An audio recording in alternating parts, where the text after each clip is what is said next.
There's been a surge in black bear sightings across the North Shore. Black bears are roaming through town, rummaging through trash bins, lingering around the local dump, and in some cases, even sneaking into homes. Rogers TV Thunder Bay spoke with the Ministry of Natural Resources Bearwise coordinator to learn how residents can stay safe and respond appropriately when encountering a bear. Bears usually avoid humans, but they are attracted into urban and rural areas or potentially campsites to get food. So they can be attracted to these areas by things like strong food aromas, the smell of garbage or cooking smells, ripe fruits, say on an apple tree, or anything that's left out easily accessible.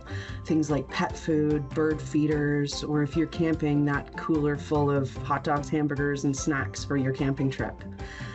If bears learn that they can find food where people live or at, well-used campsites, they will often return many times as long as the food source is available. Relocating bears is not a great way to prevent conflicts because bears often return to where they were relocated from.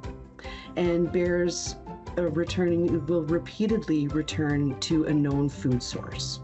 So the best way to prevent conflicts with bears, whether you're camping or at home or at work, is really to avoid attracting them in the first place. The thing to remember here is that bears are smart and curious, but they do not like surprises.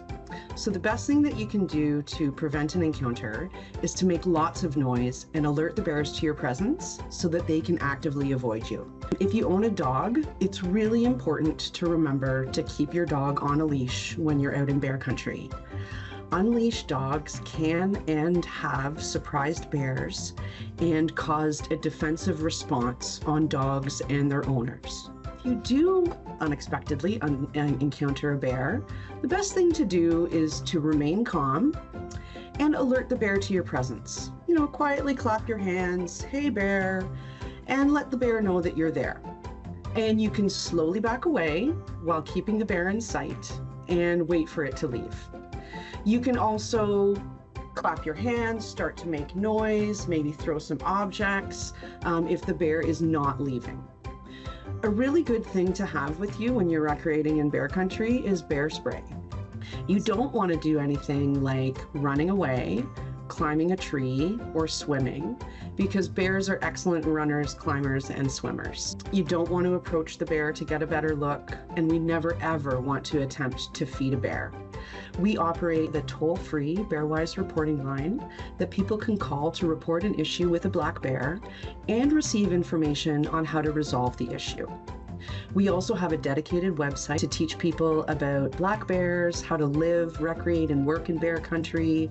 But it's important to remember that not every bear sighting is an emergency situation. So, if you do encounter a bear and it is an emergency situation, such as, the bear is entering a schoolyard when school is in session, the bear is stalking people, the bear is trying to enter a residence or wandering into a public gathering, or the bear has killed livestock and pets, this is an emergency situation where you should call 911 or your local police. So a non-emergency bear encounter would be, a bear wandering around, checking garbage cans, breaking into a shed where garbage is stored. And just to remind you, the line operates 24 hours a day, 7 days a week from about April 1st to November 30th each year.